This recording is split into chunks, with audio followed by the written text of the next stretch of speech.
Magandang umaga po sa inyong lahat. Kapindara ko po kayo dyan.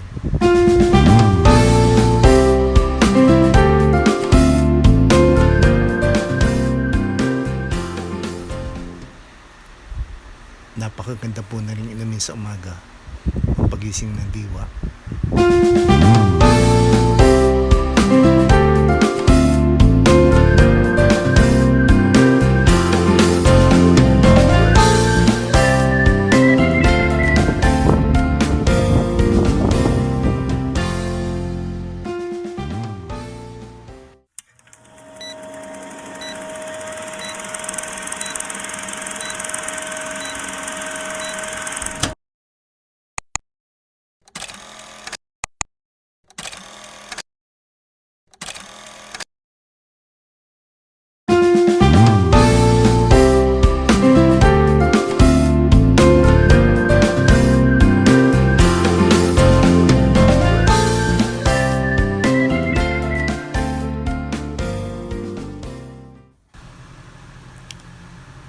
Ari pong aming percolator ay napakatagal nang nakatago sa cabinet. Para nga pong malapit nang maglagot-lagot yung kanyang cord. Hayaan ninyong ako muna ang maging model na rin aming coffee percolator.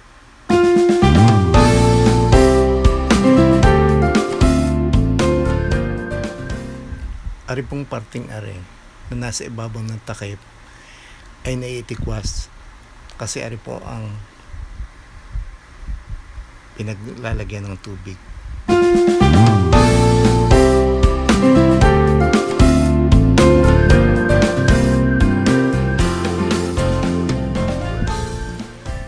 Pag inyo pong hinila ring parting are ay makikita niyo yung kanyang built-in filter.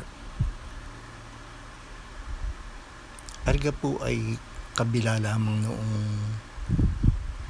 lalagyan ng tubig.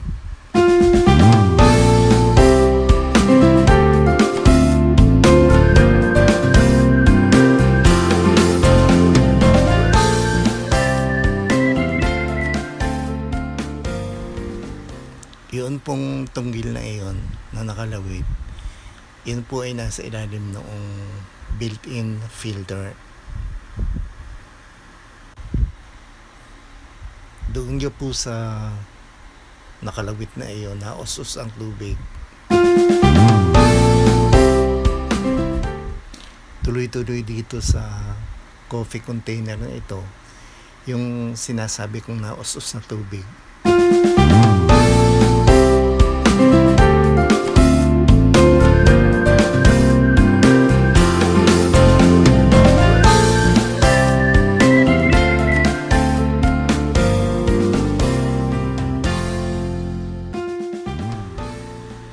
Ari naman yung parang face mask na ari.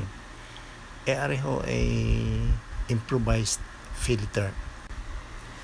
Pwede kong wala na ari. Pero dahil sabi ng anak ko ay mura daw lang naman ari, di ginagamitan ko pa rin. Yan. Ganyan ho ang paglalagay ko ng tubig doon sa kaninang sinasabi ko sa iyong itinitikwas.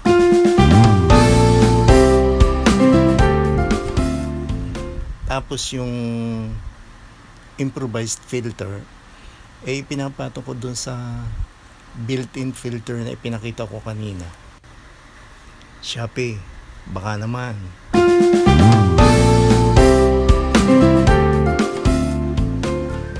Ayan, isang kutsara lamang ho ang nilalagay kong kaping barako para siguradong walang sayang.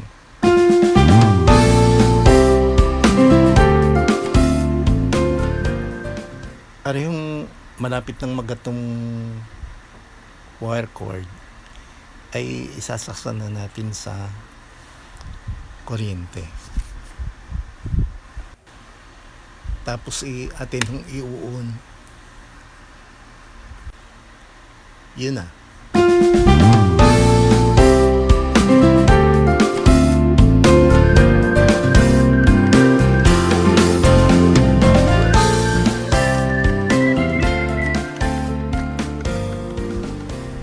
Aantayin na lamang ho natin tumagas diyan ang ating brewed coffee.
Atin na hong i-off aring ating power dahil napakarami na hong tumagas na kape. Ariga ho ay napakapait dahil ariho ay black kaping barako.